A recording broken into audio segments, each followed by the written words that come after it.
Welcome, everyone. You're listening to Structure Talk, a Structure Tech presentation. My name is Bill Ulrich, alongside Tessa Murray and Reuben Saltzman. As always, your three-legged stool coming to you from the Northland, talking all things houses, home inspections, and anything else that's rattling around in our brains. Well, welcome to today's episode. This episode you're listening to comes on the heels of home inspection mistakes. So we are in the middle of Christmas shopping season. I think we can say the word Christmas, right? Holiday season. And we thought it would be fun to, a bad word, yeah. We thought it'd be fun to talk a little bit about tools of this trade and new gadgets in case you have a gadget person in your life who might also be an inspector or somebody like that who wants to load up on some equipment. We thought we'd run through kind of the tools of this trade and any new fandangle things that Reuben and the team want to talk about, right? Yeah, let's do it. All right. I put together a blog post back in 2017 at some, I don't know, early 17, I think, with our list of tools for home inspectors at Structure Tech. And I did it because I had shared it on a number of Facebook groups and forums and things like that over and over again. And it got to a point where I was just like, I should make this public because I think a lot of home inspectors like having this information. What tools do we like to use? What's the best tool? If you're going to get a screwdriver, I mean, some screwdrivers are better than others for doing this, in my humble opinion. And we are very opinionated about the tools that we use. Hey, don't be a tool about it, Reuben. Don't be a tool. You got the right tool. Hey, before we get too far down this road, we have a guest today, Eric Houseman, who is the manager, the inspection manager at Structure Tech, and he also runs inspection services, has joined us because Eric likes tools. I know very few people who are more particular about their tools. So we thought we'd get Eric on here too. Yeah, and Eric, you also have the greatest last name for anybody in the home inspection industry. So you want to introduce yourself? I remember I was about 6 months into inspecting when a client finally pointed that out to me. It went right over my head. And a client pointed it out to me. Yeah, I'll admit it. Eric the Houseman. Yeah. Houseman. Well, it's clearly you were focused on the job at hand, the task at hand, and you weren't going to be, interrupted with any kind of creative nonsense about your name, right? Correct. Yeah. And they prefaced that conversation by asking me if I changed my name when I got into the profession. I said, no, it is family name. So it just comes naturally, I guess. And yes, 100% admitted tool nerd. See, but the problem with this podcast is going to be very short. Because if we talk about the tools of the trade for the home inspection business, it's really just a flashlight and a flathead screwdriver, right? Well, honestly, if you follow the SOP, that's really what you need to do the job. I suppose you could get away with a home inspection with those two, but boy, there's so much more if you want to dig into this and do the best job you possibly can for your clients. There's a lot of tools that you ought to be carrying around in your truck or car or SUV, whatever. How about EV? Let's just go all in. Okay, all right. Reuben, didn't you know someone who used to do home inspections on a motorcycle? Yes. He has since retired from this, but he would show up and on his Harley, and he wouldn't even have a ladder. And I'll leave it at that. Yes. Well, speaking of tools, if he had a ladder, it would be one of those super ass dangerous telescoping things that look like they're going to collapse underneath you. Well, now Tessa's going to get on you. Let's go right into ladders. How's that? Okay, let's start there. Do we need to revisit it? This seems like a sore subject. People know how I feel about telescoping ladders. I love them personally, and they are not all created equal. We've talked about different brands, and I have my personal favorite, but I think that they're space savers, they're lightweight, they're easy to maneuver in and out of people's houses if you're carrying them up lots of stairs. It's nice. So I'm a big fan of a telescoping ladder. Yeah. We just talked about it last week or the week before when we had my pops on, and you like the brand, you like the Xtend+Climb, right? Yes, correct. Okay. Yep. Spelled with an X. Yes. Yep. Mm-hmm. No need for the E at the beginning. No E. Extend. So Eric, do you have one of those? I do, yes, but it is completely reserved for tight closets in mid-century houses. I don't trust it. Do you have an Xtend+Climb or is it a different brand? I do, yes. Okay. And that personally would be the only one that I would trust. Okay. All right. I've seen a lot of pinched fingers and collapses on other brands. So you do have to be careful and know what you're doing. Like with any ladder setup, you know? But the kind of the standard that we all use is the Little Giant 17-foot ladder. That is a great one. It fits in the back of pretty much anything. It'll get you onto, I'd say, 95% of the roofs here in the Twin Cities. I mean, even when you got a 2-story house, there's almost always a section of roof that goes down 1 story, and you can get from there onto the upper story with your Little Giant, and you can bring it inside the house. And people complain about them being heavy. They're not that heavy. Costco regularly has them on sale for like $140. They're fantastic. If you're going to get one ladder, I'd say that's the ladder to get. And then finally, we got extension ladders. Now, that's a choice. Not all home inspectors are going to want to do that. I know that when our insurance company found out that we use 28-foot extension ladders to access some roofs, they dropped us like a bad habit. Yeah. It was, we had our first claim, and it was a minor thing and had nothing to do with walking a roof, but it was the first claim we had, and they went on our website. They looked at all the photos. They did a lot of digging into us, and they went, oh, wait, they're using these big extension ladders. You can either quit doing it or we're dropping you. And we had to go find a new insurance carrier. So I know that not a lot of home inspectors will do this, but for the ones who do, there's a bunch of ladders out there. I prefer to use the lightest ladder possible for what I weigh, because those things are a bear to lift up and put on your vehicle and carry around the house. Yeah. That's where I'm at. Same. The lightest ladder possible. Eric, you got a preference for which brand, don't you? Yeah, I had a aluminum Werner 28-foot with the adjustable feet on it. And I, again, like you just said, I went with like the lightest one possible just for ease of carrying. And man, you get that thing extended all the way out to 28 feet and you make it halfway up, and it's like you're on a carnival ride. It just says back and forth. And I finally said, you know what? I'm done with this. And I went out and I bought a Werner 28-foot fiberglass with the Glidesafe technology. And I thought it was a little gimmicky at first, and then I used it at the hardware store. It's like 50 to 60% easier to raise and lower than a standard extension ladder. Wait, what is Glidesafe? It has a mechanism on it where when it's extended,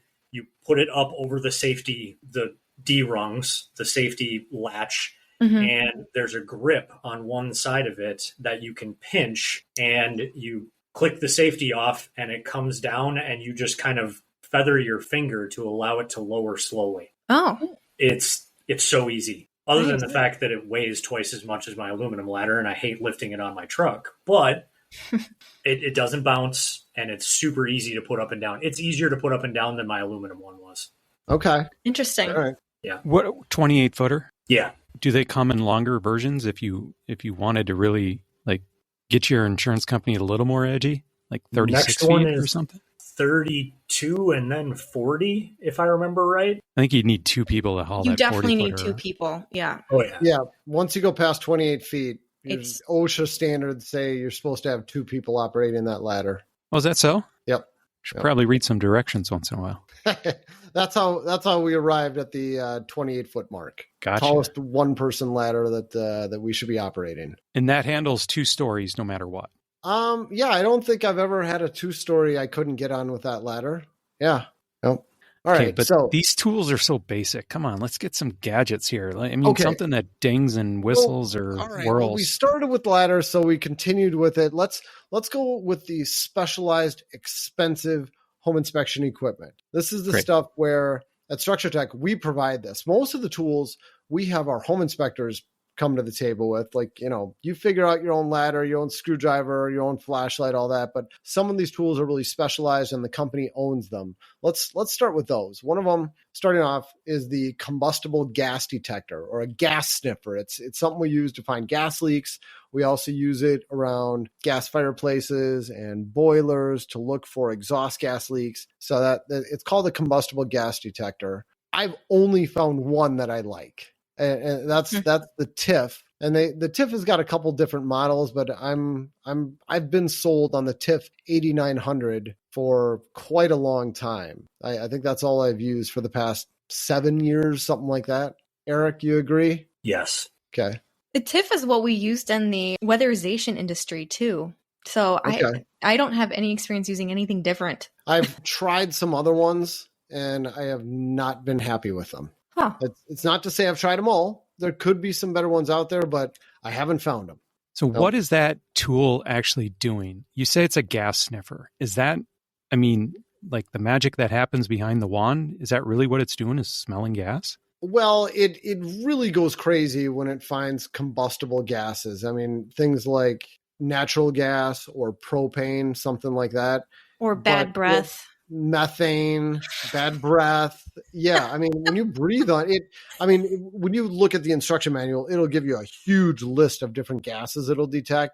And I mean, there really is something in your breath that will set it off. And that's what I use to make sure I've got it calibrated right. But I can't quote you the full list of everything it's detecting. What's actually happening, I guess, is what I'm saying. And or do you not know? It's just a magic Tangent machine. alert, Bill. You're in the weeds. That's I where my don't know, mind man. goes. All right. That's above our pay grade.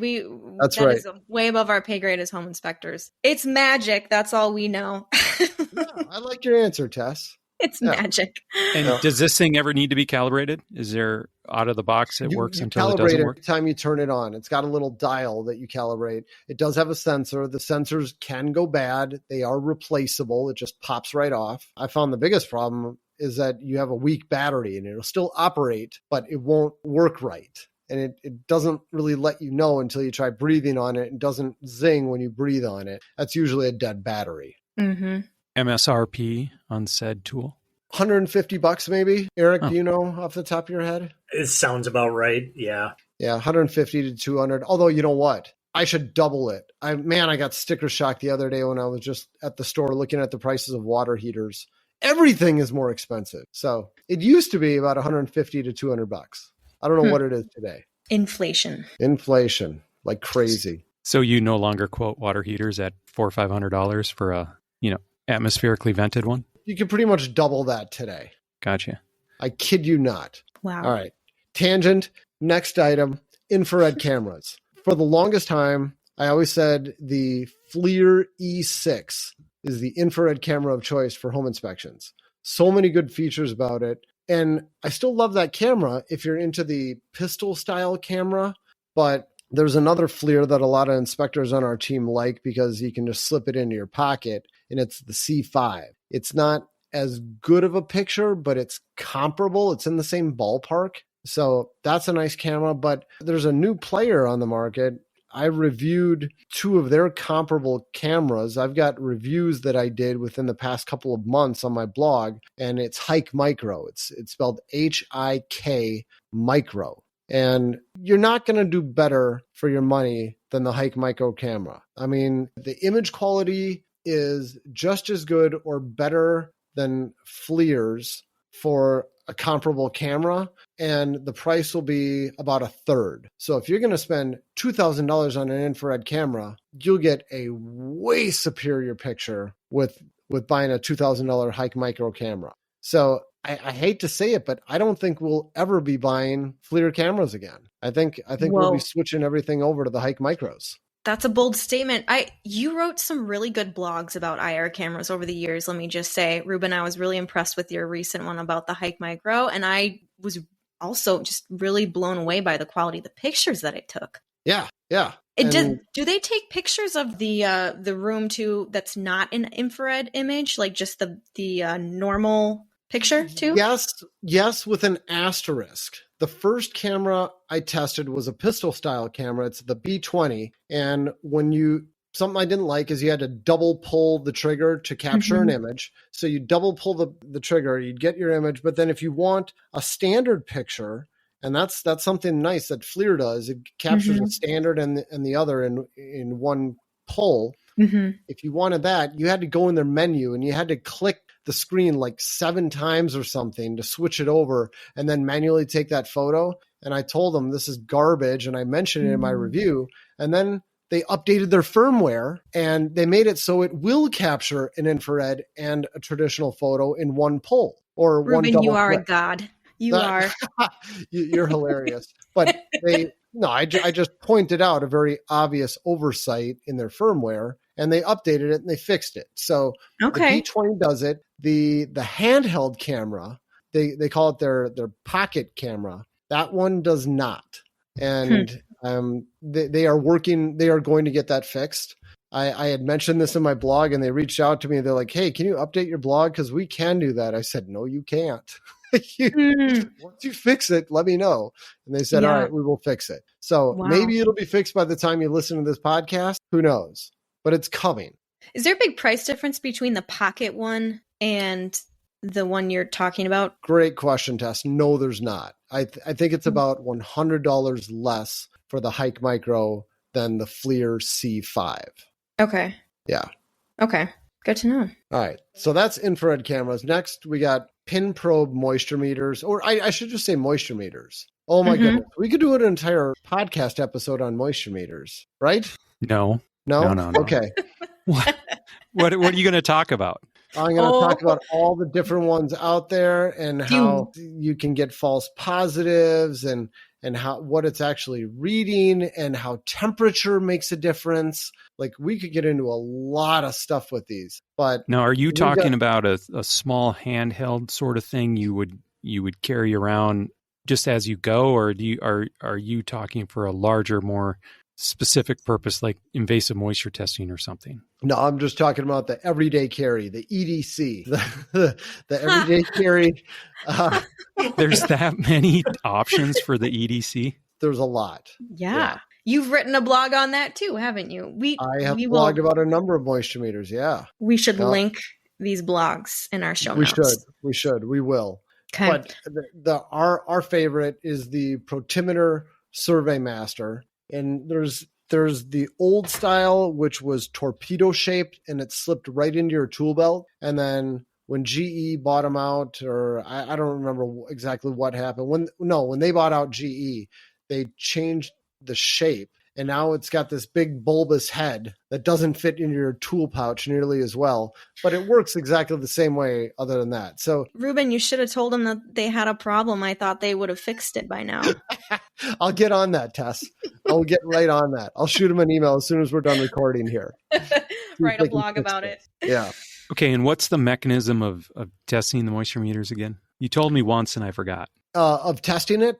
Well, no. I mean, what is it doing that it can tell you if there's moisture? There's two things it does. You'll have the pin probe, and it basically measures voltage between the two pins, and the less resistance, the more it might tell you that it has moisture. If you take a piece of wood, you stick it in dry wood, you're not going to get much electricity going through that dry wood.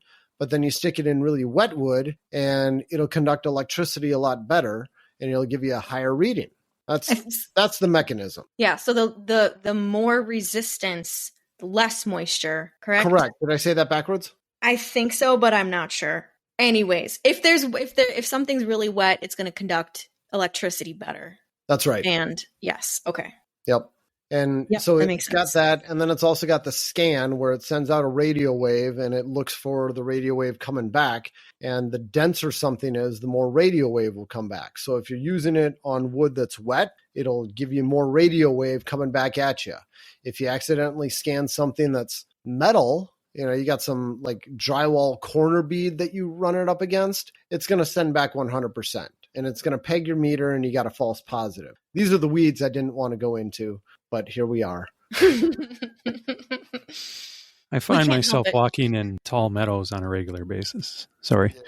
We like the Protimeter Survey Master. It's not the only one out there. There's a ton of them out there. And I really haven't tried any of the other newer ones that have come onto the market probably within the last 5 years or so. Eric, have you tried anything recently? Didn't we have that one that we had kind of passed around between a few inspectors that seemed to work pretty well? We had it at the test house. Yeah, I don't remember the name of it. I don't either. All right. This is horrible pod. That's okay. No, it's not. It's not. It works so well, you can't remember what the name of it was.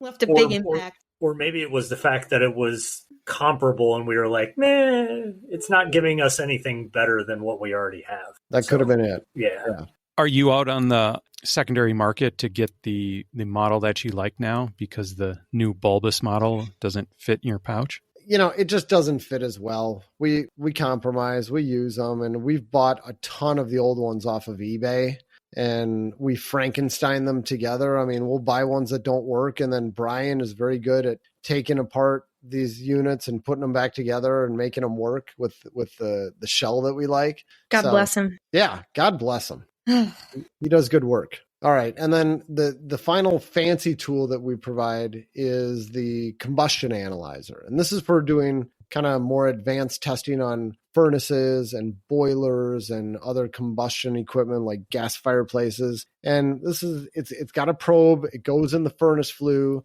and it measures a whole bunch of stuff like carbon monoxide, carbon dioxide, oxygen, flue gas temperature. It can do other things. I mean, it can even measure pressure, which is something that we never do for home inspections. But I mean, if we wanted to measure the draft of a water heater without actually turning on the water heater, you can stick it in the flue and you can verify that the flue is pulling air in. So it's got all these different things that it can do. And for us, we love the Testo 310. That's the specific model. We've used Bacharach. And I think Bacharach makes a very good product, but they're far more delicate. They would break all the time. And we got tired of our equipment not working. And once we started switching over to the Testo, they're so much more rugged.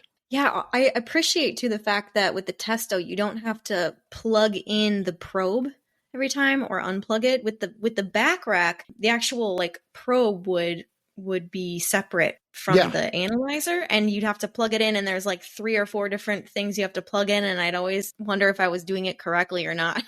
And the test was just one tool, you pull it out and you're ready to go. Yep. I like those. Yeah. Eric, Agreed. any thoughts on those? I have had 0 issues with the one that I've had since I started inspecting. I'd say that speaks volumes. Yeah. I will say though, the one thing you have to watch out for is to make sure that it's calibrated. And that's your responsibility to track that and make sure you're sending it in when it's required. What is it, every year, 2 years? They're supposed to be calibrated annually. Yep. That's right. Every year.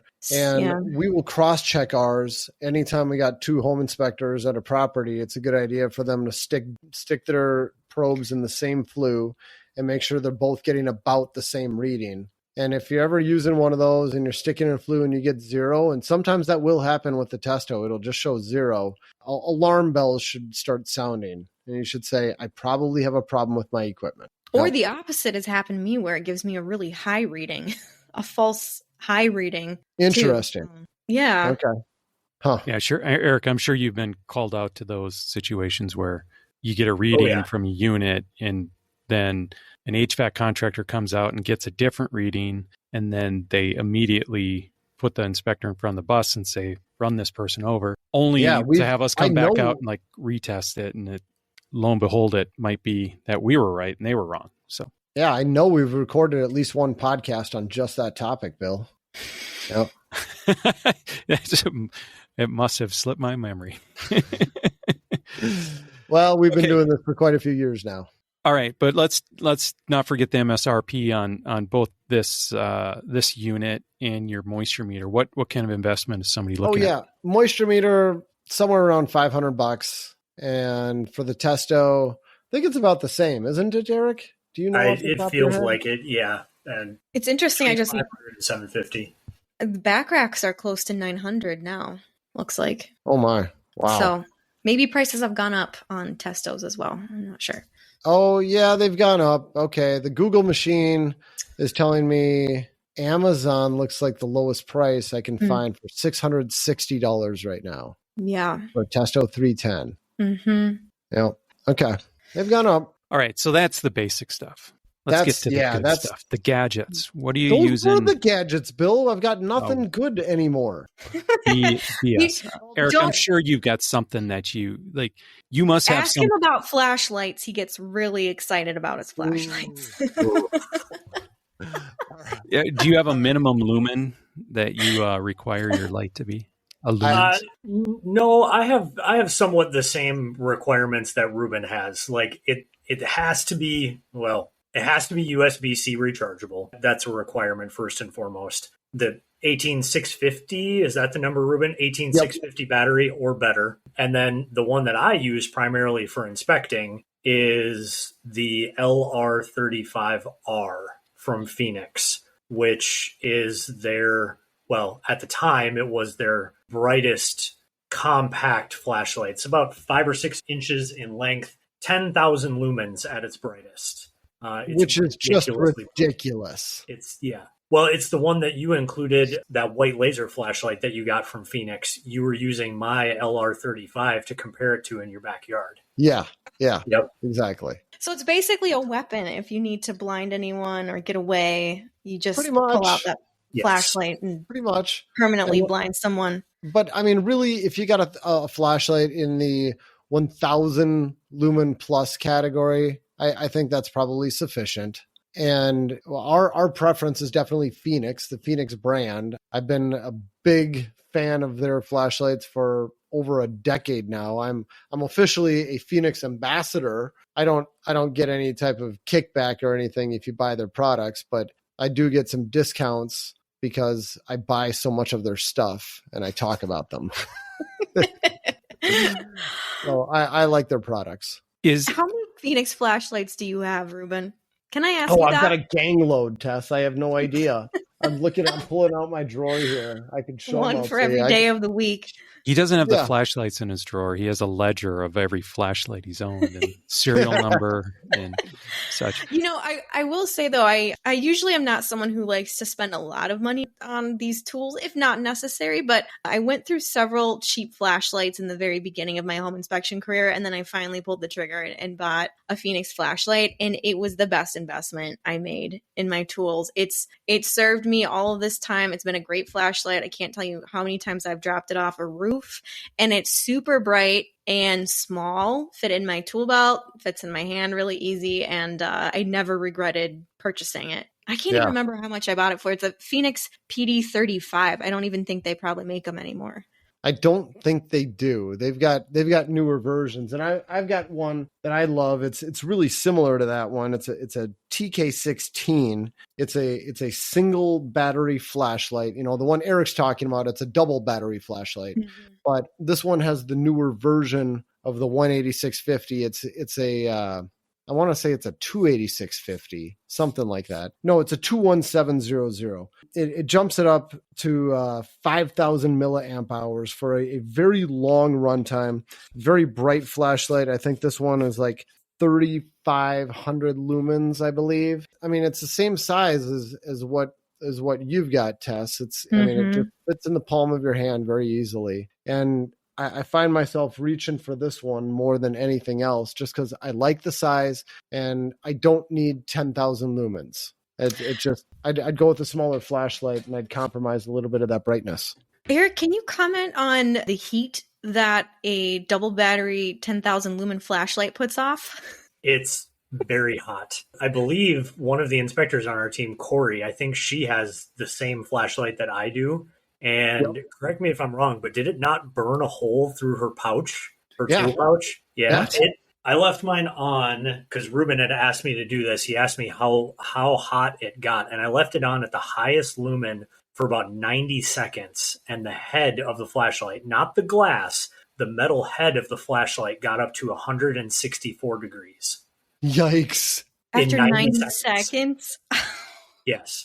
So if you leave it on in your pocket, you're going to know. Yeah. We hope you know. 140 degrees is painful. That's kind of the pain threshold of how long you can hold on to something for. But that's ridiculous. I'm sure there's stories of people burning holes in their pockets, pant pockets. Possibly. With those. Mm-hmm. And you know what? I'll say one other thing. There's this new class of flashlight, the white laser flashlight. I reviewed Phoenix's white laser flashlight, expensive flashlight. I think it retails for somewhere around $250. It might be like $270 or something. Mm-hmm. Really expensive. And it is a very concentrated beam of light, and it will shine for almost a mile. And Yeah, Wow. it's crazy. Why? And, Who cares? well, I don't know, because it's cool, but I'll say for home inspections, useless. You do not need this as a home inspector. You know what, though? There's been several times where you're trying to point something out to a client, like at the roof line or the soffit, and you're like pointing it out. And if you had one of those little laser things, it'd be very easy. A mile away. I mean, come on. I know. Let's see if you guys have found one of these. Everybody's moving to smartphones to do their inspections on so they can build reports as they go. Is there any sort of housing that you can drop your smartphone in that would integrate a flashlight that would give you the lumens that you want, so you can actually, light up the picture that you want to take in a deep, dark spot and get a good resolution without having to hold a flashlight and try to click the camera all at the same time? That's a great idea, Bill. I'm not aware of any such beast. Patent Feels that. like Otter would be on top of that, or Phoenix, or some combination of both. What kind of case do you use, Eric? Does yours does it charge the phone? I had one of those, but they're not very durable. So I just have an Otter box that I use when I inspect, and the ever important pop socket on the back, because then less likely to drop it. You hook a couple of fingers on it. You can do everything one-handed. Mm-hmm. Now we're getting to the meat of this. Those are the kinds of tools that you need. And then if you use the belt clip, you put the belt clip on your tool belt, and then you can click it to your tool belt, so you have both of your hands free to inspect. If you've got like a suspender or something. Yeah. Which I don't know why you wouldn't have suspenders. Suspenders are awesome. Yeah, I used to laugh at my dad, and then my hips just couldn't take it anymore, and I got myself some suspenders. And your hips don't lie, Reuben. They began to lie. No, same. I did. I tried I had a tool belt that just went around my hips for a long time, and it hurt my hips and my back. And then I finally gave in, got some padded suspenders, and they were the best thing ever. Yeah, you look like you're there to do serious work, and you are. And you are. Yep. Take me seriously. I'm wearing suspenders. That's right. No, I felt really goofy when I first started doing it, but then at some point I was just like, I don't care. This is comfortable. Yeah. Yep. And by the way, you talk about that clip that you'd put on your suspender near your chest. Something all the inspectors on our team started doing after I got out of the field. Everybody started carrying around a little magnet. It's like this little magnet that you'd attach to one of your suspenders right around chest level. And so when they're taking the screws out of the panel, they just put the screws right on that magnet. I love that. Who was that? Was that you, Eric, who started doing that? Because then you were in training and you came to an inspection with one of those things. I thought, oh my God, that's brilliant. Because how many times do you drop the screws, when you're trying to balance everything in your hands, the panel, the drill, everything. And I was like, wow, that is great. And then I think you brought me one to another inspection, and I just loved it. And then with all of our new people in training, they've adopted it too. It serves a second purpose also. Oh? Aluminum versus galvanized siding. Oh yeah, it's a magnet. Yep. The worst part is when you're inspecting and you get too close and your tool belt goes thunk and just sticks to the side. Little help here.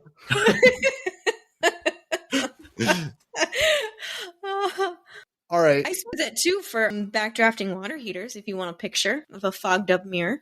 Sure. Yeah, I like a mirror. Shiny. It's mirror-ish. Mirror-ish. Yeah. Mine's all scratched up now from the number of screws that I've had on it. Mm-hmm. Oh, yeah, I bet. Yeah. And houses you've gotten stuck to. Yes. Many times. We talk about removing the panel covers. And for me, after the first time I got a tiny little 1/4-inch impact driver, that stayed on my hip. I would not go anywhere without it attached to me. But Eric, you disagree. You quit carrying a drill around. I did. I stopped carrying one altogether. I still have one in my bag, but I just got tired of walking around with it on my hip all the time. Me too. Okay. So, you too, Tess? Yeah. Because the only thing I'd need it for would be usually the electrical panel, and that'd be in the basement. And I would grab my combustion gas analyzer and gas sniffer. I'd keep it in a smaller bag and take that down to the basement with me to do the combustion gas testing. And I just would throw my drill in that bag too and take it down with me. So I wasn't carrying it on my hips the whole inspection. Sure. Okay. Yeah. I just carry a nut driver and an 8-in-1 screwdriver now in my pouch. Okay. All right. Got it. Okay, so how much weight is in this pouch? You keep talking about that hurts your hips. I can't believe this. I've never weighed myself with my tool belt on. I have no idea. Yeah, me neither. I'm guessing somewhere around 10 pounds would be my guess. I was going to say 10 to 15 maybe? I don't know.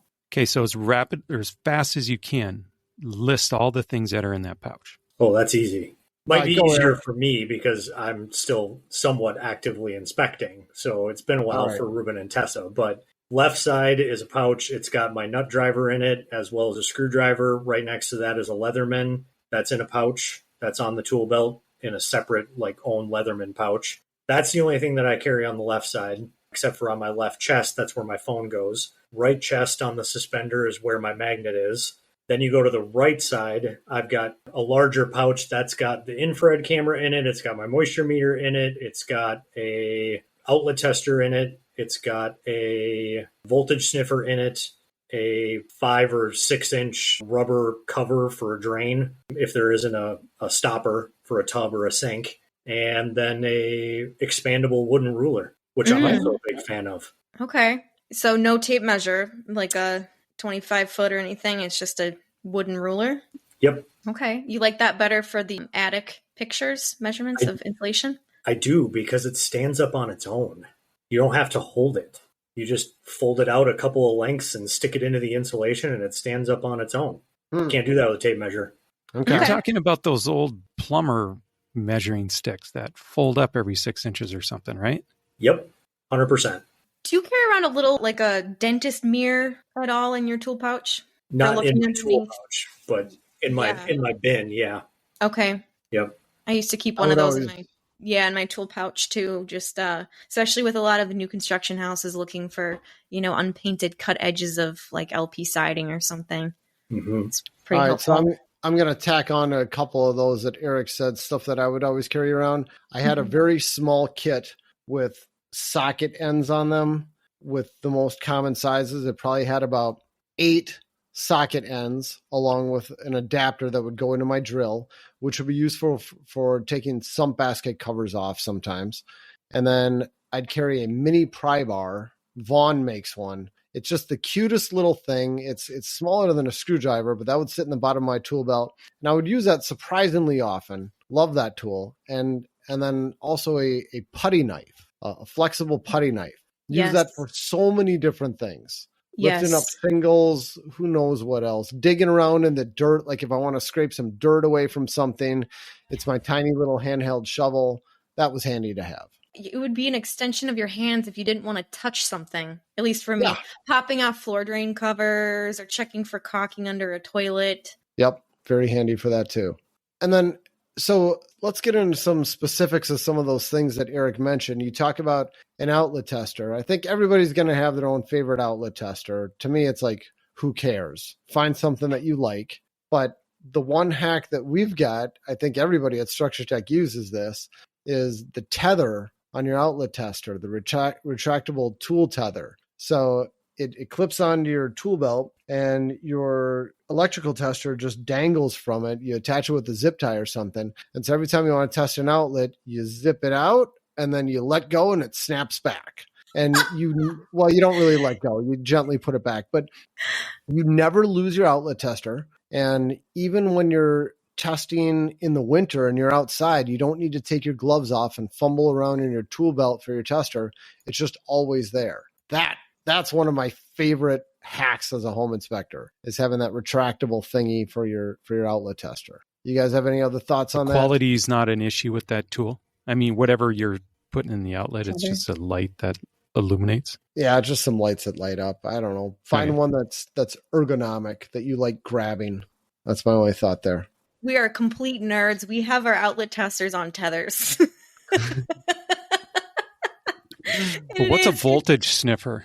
A lot of people will say it's a voltage detector, different names for it, but it's a little device that runs on batteries and it detects voltage is what it's supposed to do, but it'll also detect magnetic fields. So I'd say it's a good tool to verify lack of voltage. I'll let that sink in. It'll always tell you where there's no voltage. But if you use it on something and it lights up or it beeps and it's telling you there's voltage, you may have voltage. That's what it's telling you. Because you can have a wire that doesn't have any current running through it, and it can be running next to a hot wire, and it'll set off your voltage sniffer. So I don't feel like it's a must-have tool for a home inspector. I think it's handy to have one. I wouldn't do a home inspection without it, but I wouldn't consider it a must-have. I would much prefer to have my traditional outlet tester along with a 2-lead tester, a contact tester, where I'm actually touching metal and verifying 100% that there's current here. Yeah, the 2-lead tester is important for houses that are, older and they don't necessarily have a grounded outlet to them. It's just like a 2-prong outlet. You want to verify that there's current to it. You can use the 2-lead tester. And I think the voltage sniffer, like you said, Reuben, it's not absolutely necessary, but we have a lot of like older houses with knob and tube wiring here in the Twin Cities metro area. And I think that's where we use them a lot of the time, is to see if that knob and tube is live or not, or to check and make sure that older houses have grounded light fixtures in areas that could be wet locations. Yeah, we do use them for that, for sure. Good point, Tess. Mm-hmm. And as long as we're talking about it, I'll say there's one that I am completely sold on. I will never use another one, which is the Fluke Volt Alert 2AC. The Fluke Volt Alert 2AC. What's beautiful about this is that the range, the sensitivity range, is 90 volts plus. It's not going to pick up any of this low voltage stuff. You get I've never gotten a false positive with this, where a bunch of those voltage sniffers, it's like they're going off all the time. You get it too close to something and it's beeping. The Fluke is much more accurate, and it's always on. You don't accidentally leave it on. It's just always on, and it lasts. The batteries last forever. So yeah, it's a good investment. Just looking at it online, it looks like it's about $40. Is that what they're up to? Yeah. Yikes. Yeah, I know it's expensive, but if you are going to buy one, I agree with you, Reuben. Get this, because if you get one that's cheaper, they're usually way more sensitive and not accurate. Yep. In my experience. Just touching back on flashlights, what does a good flashlight cost? $100, maybe 80, somewhere in that range. That's what you should expect to spend. This little pouch of tools is starting to add up. It adds up. Yeah. Moisture meter, gas sniffer. There's a lot of tools. Yeah. Combustion meter. All right. Eric, is there anything else? Any good ones? I mean, we've got such a long list. I'm looking over my list of stuff that we carry around with us or in our trucks. And at this rate, we've got at least 2 to 3 more hours to talk. But let's just, what must-have items do we got to mention? Tess, you want to say something? I was going to say we forgot to mention thermometers. I guess we use that when we're checking temperature rise for forced air, AC, and for heating. And I think most inspectors carry that in their tool belt. Maybe you have a different system, Eric, but... Yeah, what do you do, Eric? I keep them in my toolbox that goes down to the utility room with me. I don't carry them on me. I have a smaller one that I keep in my pouch just in case I need it. But the primary place that you're using it is for temp rise and temp drop. Yeah. And are we missing two of them, right?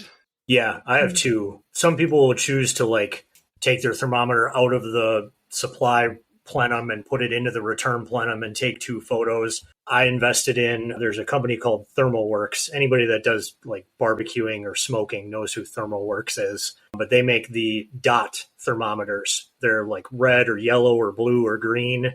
And I bought 2 of them. And the thing that I like about them is, one, they're magnetic. So you just stick them to the supply plenum. And then they have 4 to 6 foot leads that you just plug into them and you run them up to the boot or up to one of the cleaning ports that's been put on the ductwork and just stick it in. And then they just stick on the plenum. And then, of course, the Testo has a magnet on the back of it as well.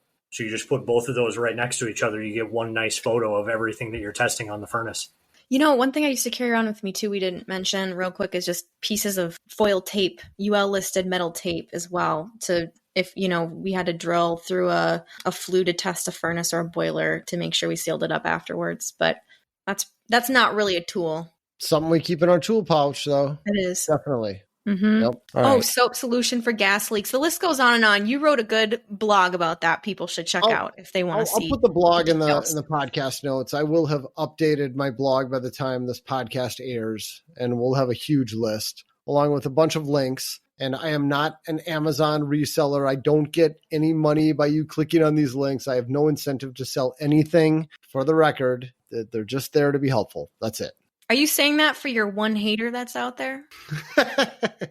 I'm just always suspicious when people promote products. I'm like, why are you talking about this one brand? And I'm just being clear. I'm talking about it because we genuinely like it, not because I'm getting paid or have any type of advertising agreement. Yep. Have you been hit up by companies before? Do they want you to be their rep? Not really. No. I mean, light versions of it, but not much. No. Okay. I'm surprised by that. That's okay. That's okay. We know what our main business is. We're home inspectors. We're Don't they know who media you are? influencers.